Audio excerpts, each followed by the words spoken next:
Welcome to another edition of News in Depth here on TVP World. I'm your host, Benjamin Lee, and please join me and my guests on this next interview. Iran's facing its largest protests in years, driven by economic collapse and growing public anger at the regime. At least 7 reported killed during widening protests. What began in Tehran's bazaars have spread nationwide, with demands now turning political. Joining us today on TVP World to analyze what's unfolding is Marcin Zaborowski, Europe editor at TVP World. Hello and welcome to News in Depth. Good evening, Lee. Good evening, everyone. So, Marcin, how would you characterize the current protests? It started as something economic. Do you see it just purely as an economic revolt, or at this point, is it going to have stronger political messaging behind it as well? Well, if we think about it historically, almost always the protests which led eventually to the change in the country were starting as economic protests. And then they snowball and become something else. And the protests become more political, more ideological. This is what happened, in fact, in 2010 during the so-called Arab Spring in Tunisia, where the context was very similar. You had a street vendor protest, and actually a street vendor himself setting fire to himself. And then that leads to major demonstrations around the country, which led to the collapse of the regime. Even the solidarity protest in Poland in 1980 was actually had initially economic grounds. So it's almost always starts about bread and butter issues, then other issues are taking over the agenda, really. To what extent do you think that these demonstrations could challenge the legitimacy of Iran's theocratic leadership? Well, I think that that they definitely can, because let's think about what is the basis of this protest. The basis of this protest is that the inflation in the country is extremely high. Last year it was close to 40%. That the value of the Iranian currency rial has also substantially dropped, and that the prospects for the very young population of Iran, the median age of which is 32 years, are looking bleak. And this is happening in no small part because the country is under sanctions, and because this pursues a very anti-Western, very aggressive foreign policy, and is Russia's closest ally. So you don't change things like that without changing the leadership. Once you change the leadership, you may hope that that sanctions would ease and that the economic implications would become more benign for the country. All right, speaking of sanctions, we actually also have Washington weighing in as well. A recent statement made by the U.S. President Donald Trump has been making the waves. We do have a soundbite of it. Let's take a look at what the U.S. President have to say, and I would hope to get your reaction from it. If Iran shoots and violently kills peaceful protesters, which is their custom, the United States of America will come to their rescue. We are locked and loaded and ready to go. Thank you for your attention to this matter.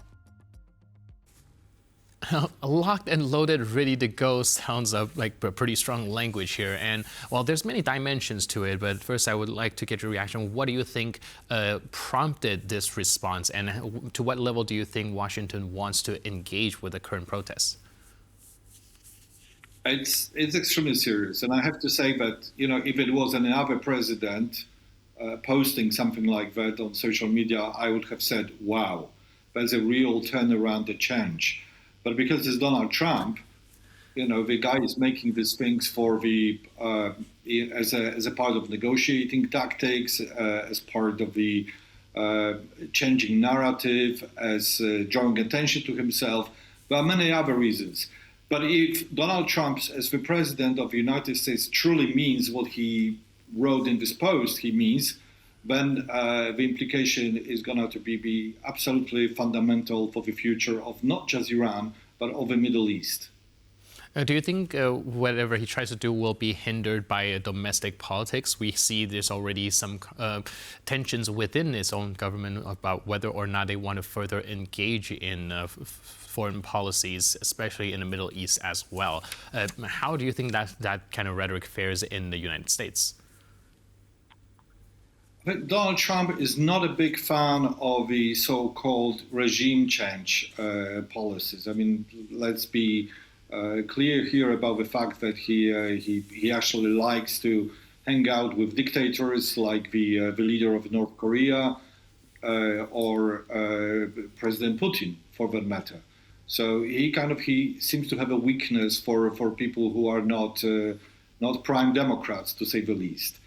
So that would suggest that this is something else going on here, this clearly is probably linked to Donald Trump's very strong pro-Israeli agenda, but also to Donald Trump's attempt to actually make an enduring mark in history.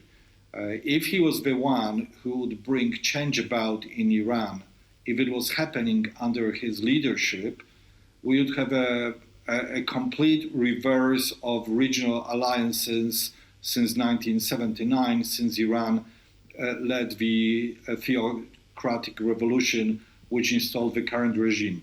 Prior to 1979, Iran was America's staunchest ally in the region. And even today, much of the Iranian population is very pro-American.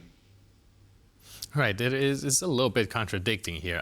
There's another contradiction that I am seeing on the ground as well that I find quite perplexing is how Iran's government is dealing with these protests, because we've seen at the same time they are responding both with calls for dialogue but also quite violent crackdowns as well. What does this kind of dual strategy tell us about the cohesion within the regime?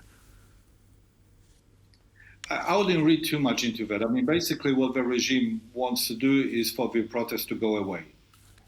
And they are employing, dual tactics here. And, the notoriously, Iran regime is not coherent because it has the supreme leader who actually pulls all the strings. And then it has almost democratically elected parliament and president who tends to be usually more pro-Western, more open to the world. So usually in the past, you would have a situation that the president would be making some kind of noises about the need for reconciliation with the United States, and a day later, Supreme Leader would be saying nothing like that is happening, and in fact, nothing like that will be happening. So I would not be looking for coherence when it comes to the Iranian government. I think that the people to watch for their comments are Mr. Ali Larijani, who is the advisor to the Supreme Leader, and he used to head the team of negotiators in the early 2000, which led to the breakthrough in nuclear deal with the United States. And of course to the Supreme Leader, but Supreme Leader is 87. He very rarely appears in public and very rarely speaks on public matters. Right. Speaking of Ali Larijani, let's actually do remind the viewers about what he has to say. We do have that statement right here, so let's take a look. With the statements by Israeli officials and US President Donald Trump, what has been going on behind the scenes is now clear. We distinguish between the stance of the protesting shopkeepers and the actions of disruptive actors. And Trump should know that US interference in this internal matter would mean destabilizing the entire region and destroying America's interests. The American people should know Trump started this adventurism. They should be mindful of their soldiers' safety. Now, in this one post alone, we can see that there's a lot of hidden words that are not being said, but pretty much alluded to. One being alluding to the connection with Trump and his relationship with Israel, and of course, calling for actions against disruptive actors, as well as how Trump started this adventurism. What do you think is the message behind this that he is trying to send to be it the domestic audience or the rest of the world? think to the domestic audience he wants to say that he wants to split the protest. So he's saying that what the street vendors, what the bazaar vendors have been upset about is legitimate, and let's take it into consideration, and the government will be prepared to address that. Then he follows up from that into actually taking on the usual anti-American and anti-Israeli agenda, hoping that the population would awaken and feel like that they are besieged fortress. But let's address the vendors. Let's address the economic goals of some part of the population. But let's also remind everyone that we are here surrounded by arch enemies, United States and Israel. Right. And going back to that contradiction you mentioned earlier, indeed, we also are seeing it throughout this conflict as well. We have also the statement made by the Iranian president taking a very different tone to that of the supreme leader's advisor. Let's take a look.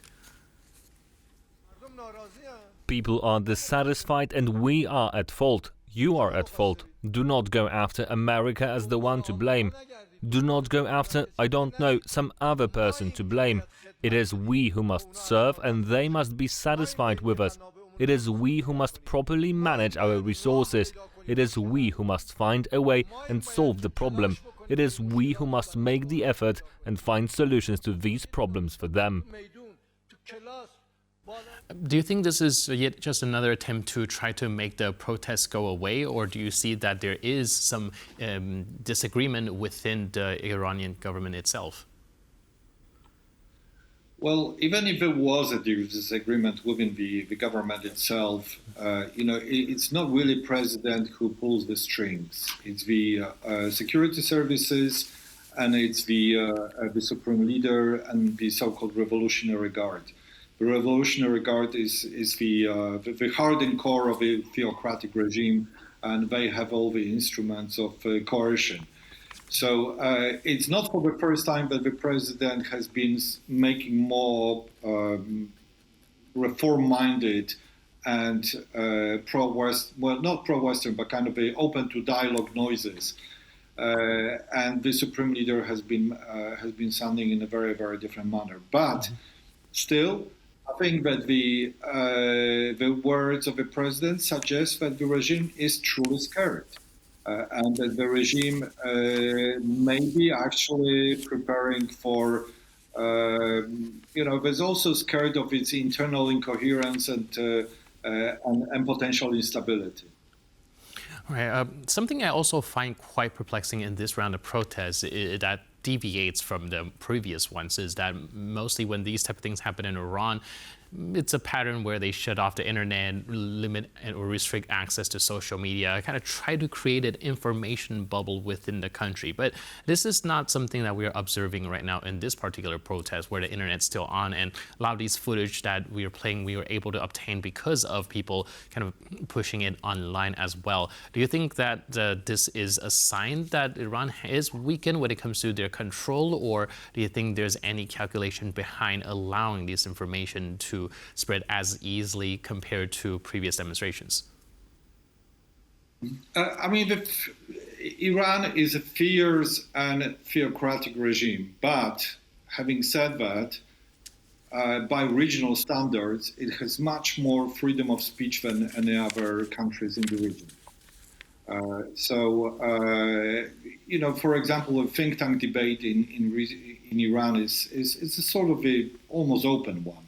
And like I said, the election is usually rigged and not particularly consequential, but it's almost a free election in the country. So, Iranian population is not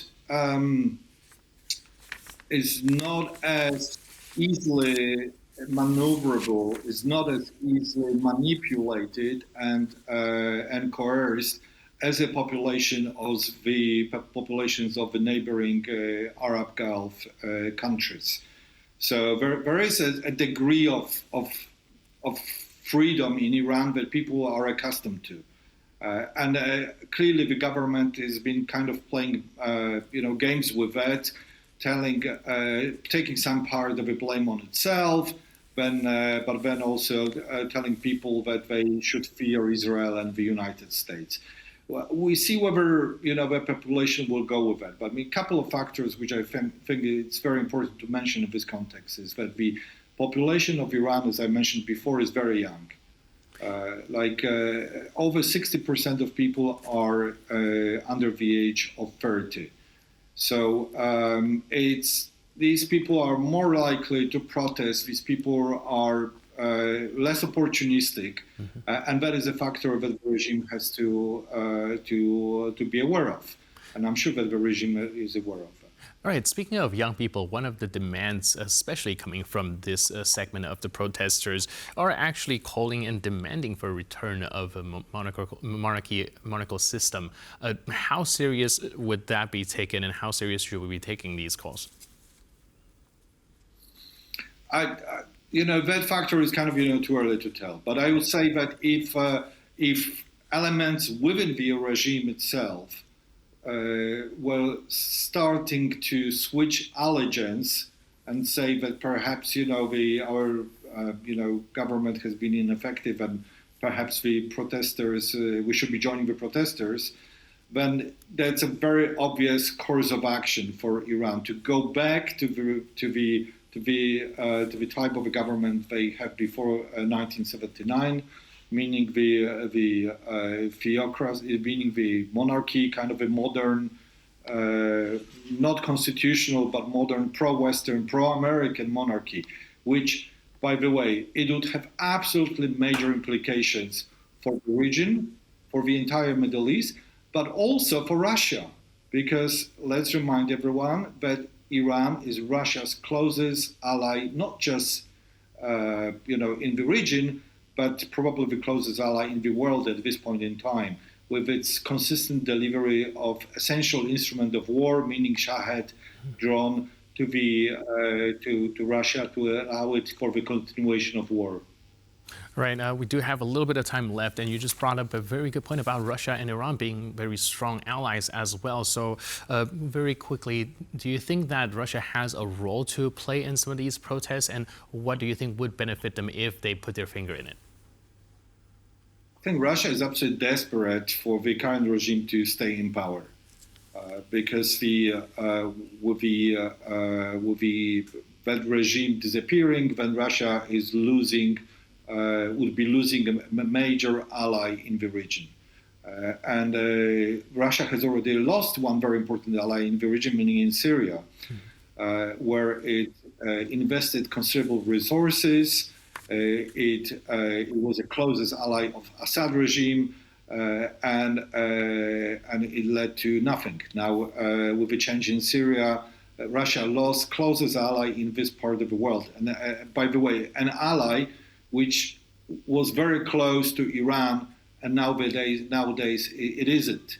So if Russia was to lose Iran, which is like a regional major power,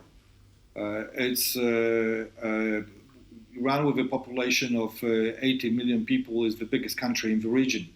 If Russia was to lose Iran as its ally, it would definitely reverberate negatively on Russian position in the world and in its ability to continue waging war on Ukraine. All right. Thank you so much for your input and insight. Of course, like you mentioned, it is a little early to tell whether this will lead to reform, repression, or fragmentation. But in the meantime, thank you so much for your input and insight, and thanks for being with us on News in Depth. Thank you. And thank you for tuning into this edition of News in Depth. But for more news, update, and commentary, please stay tuned to TVP World.